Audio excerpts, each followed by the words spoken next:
I'm Izadora, 21 years old. Good grades, good behavior, good daughter, good everything. From the outside, my life looked perfect. Nice house, money in the bank, both parents still together, a little brother who looked up to me. I never gave my parents a headache, not once. I was the kid teachers loved, the one relatives pointed at and said, "Why can't you be more like her?" But here's the thing nobody saw. I was completely, totally, and deeply empty inside. I'm just a girl who just graduated high school, and I feel lost, like genuinely lost, not in the dramatic movie kind of way, just numb. No energy, no direction, not many friends, and even living with my parents and my little brother Eduardo, I felt alone every single day.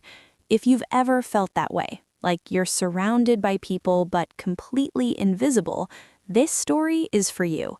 And if you like real stories about life, love, pain, and people actually finding their way back to each other, stay with me. This one gets deep. Let me take you back. I grew up in a house that had everything. I'm not being sarcastic. We genuinely had everything. A comfortable home, food, clothes, vacations, a good school. My dad worked incredibly hard to make sure we never lacked anything, and I mean never. My dad, Renato, was the kind of man who showed love through things. He bought us gifts, he paid for the best, he made sure the bills were never a problem. You need something? Done. You want something? Consider it yours. That was his love language, I think. Or at least, that's what I told myself for a long time. My mom, Claudia, she was sharp, driven, always moving. She had a career she cared about deeply, and she was good at it, really good. She was the kind of woman who walked into a room and people paid attention. Strong, elegant, put together. And then there was Eduardo, my little brother, 10 years old, big eyes, always watching everything around him quietly.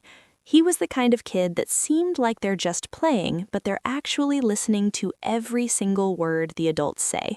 That was Eduardo. And me, Izadora, I was the glue nobody asked to be. I was the one who got straight A's so my parents had one less thing to worry about. I was the one who never caused drama so the house could stay peaceful. I was the one who smiled at family dinners so nobody had to feel the tension sitting at the table with us. Because there was tension. There was always tension.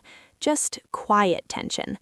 The kind that lives in the silence between two people who used to talk and now just coexist.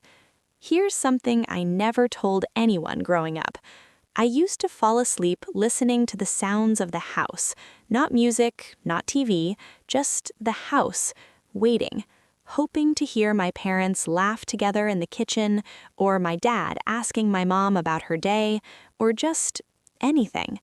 Most nights, what I heard was the sound of my dad's office door closing.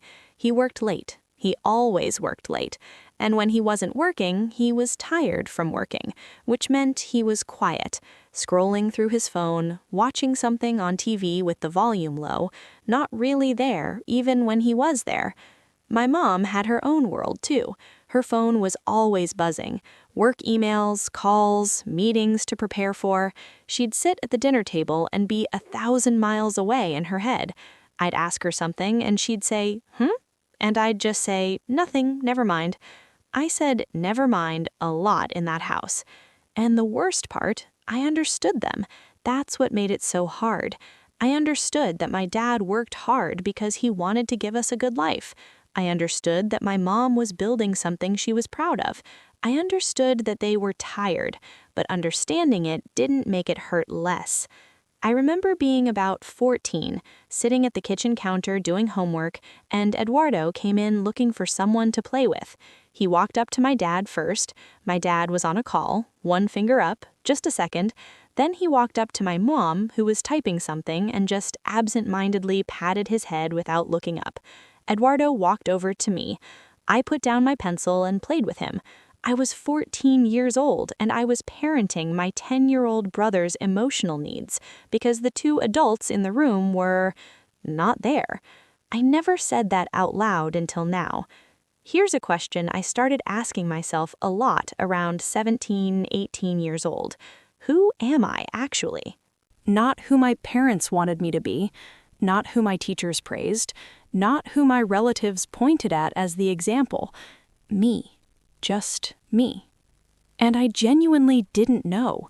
I had built my entire identity around not being a problem, around being easy, around making things smooth for everyone else. If someone needed something from me, I said yes, even when I wanted to say no. If there was conflict, I softened it. If someone was uncomfortable, I adjusted myself so they wouldn't be. I was basically a chameleon who had forgotten what her real color was. I had no real close friends either, and I think that was part of why. Because to have real friends, you have to be real. You have to show up and say, this is who I am, this is what I feel, take it or leave it. And I had no idea how to do that. I was so used to adjusting, to being what people needed, that in social situations, I'd just fade. I'd observe, I'd make small talk and disappear. People thought I was shy. I wasn't shy. I was scared. Scared of being too much. Scared of not being enough. Scared of saying something wrong and watching someone pull away. So I stayed quiet. I stayed safe. I stayed small. And the loneliness that came with that, it was enormous. I used to sit in my room at night, this room in this house that had everything, and just feel this weight in my chest that I couldn't explain. It wasn't sadness exactly, it was more like emptiness, like someone had taken out something important and I didn't know what it was or when it had been taken. I'd ask myself, sometimes out loud just to hear a voice, am I okay? Is this normal? Is everyone feeling this? I never had an answer. I want to tell you about the night everything changed. Eduardo was 10, I was 21. It was a Wednesday, which is funny because nothing is supposed to happen on a Wednesday. My parents had come home late from their separate days. Dinner was quiet, like it usually was, and afterward, my dad went to his office, and my mom sat on the couch answering emails. I was washing dishes when I heard Eduardo crying in his room. Not like hurt himself crying, the other kind, the kind that's soft and suppressed, like he was trying to hide it. I dried my hands and went in. He was sitting on the edge of his bed, looking at the floor. I sat next to him and didn't say anything for a minute. That's something I learned. Sometimes you don't need to say anything right away. Finally, he looked up at me and said, "Isa, do Mom and Dad love each other?" And I didn't have an answer. I sat there with my 10-year-old brother and I had no answer to give him.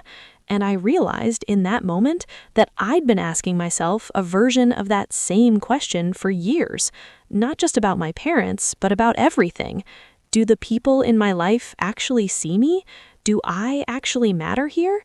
Is this love, or is this just proximity? I hugged him. I told him, yes, of course they do. They're just tired and busy. The default answer, the smooth things over answer. But that night, I couldn't sleep. I lay in the dark and I thought, I'm doing to myself exactly what my parents did to Eduardo and me. I'm present, but absent. I'm physically here, but emotionally somewhere else.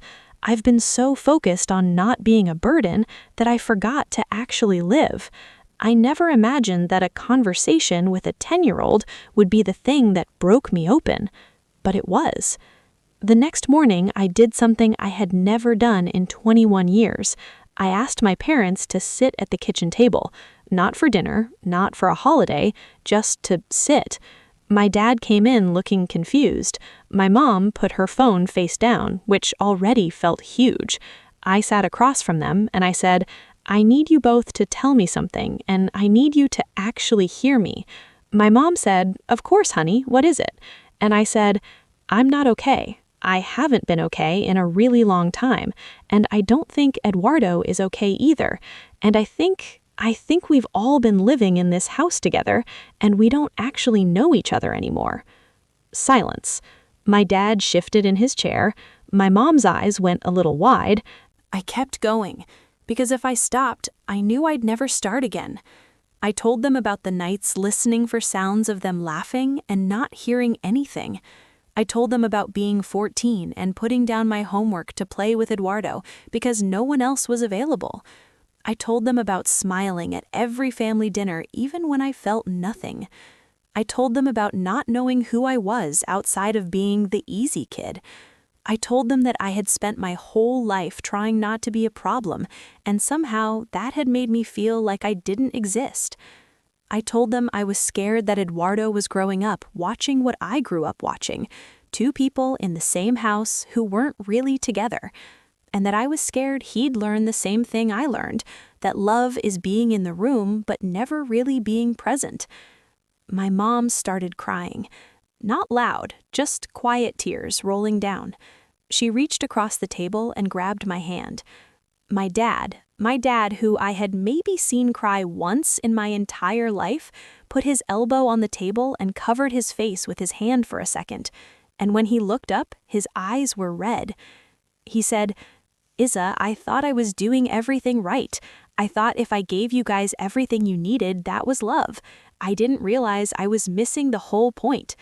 And my mom said, "I told myself I was building a future for this family. I think somewhere I forgot to be part of the family."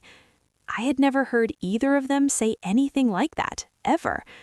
We sat at that kitchen table for almost 2 hours. We talked, like actually talked, for the first time that I could remember. Eduardo came down for breakfast at some point, saw us all sitting there, and climbed into the chair next to my dad without a word, like he could feel that something was different. My dad put his arm around him. It was such a small thing, an arm around a kid at a breakfast table, but I had waited years for that image. I had needed that image more than I even knew. I want to be honest with you here, because I don't want to make this sound like one conversation fixed everything. It didn't. One conversation doesn't undo years of emotional distance. It doesn't automatically teach people how to be present when they've been absent for so long. It doesn't erase the habit of emotional silence just because someone finally said the words out loud. What it did was open the door. After that morning, things were different. Not perfect, different. My dad started coming home earlier. Not every night, but more nights. My mom started putting her phone in her bag at dinner. Not always, but more often. Small things, but small things add up. I started therapy. That was probably the most important thing I did for myself in that whole period, because I realized I had so much inside me, so much that I had packed down and pressed flat and covered with a smile for so long that I genuinely needed help learning how to feel it. Not just feel it, but say it, out loud, without apologizing for it. Therapy taught me that the way I grew up, being emotionally self-sufficient to a fault, erasing my own needs so others would be comfortable, not knowing my own identity outside of being useful, that had a name. And knowing it had a name meant I wasn't broken. I was shaped by something, and things that are shaped can be reshaped. I also started doing something really small that had a really big impact. I started being honest about when I wasn't okay. Not dramatic, not every day, just honest. When my mom asked how I was and I wasn't fine, I started saying, "I'm not great today, actually." And she'd stop and ask why. And I'd tell her, and she'd listen. And that was new. That was completely, genuinely new. Eduardo started talking more too. Kids are incredible like that. They watch adults and they mirror what they see. When he saw me being real, he started being real. He'd come home from school and tell me things, not just facts, but feelings. "I got in a fight with my friend today and I feel bad."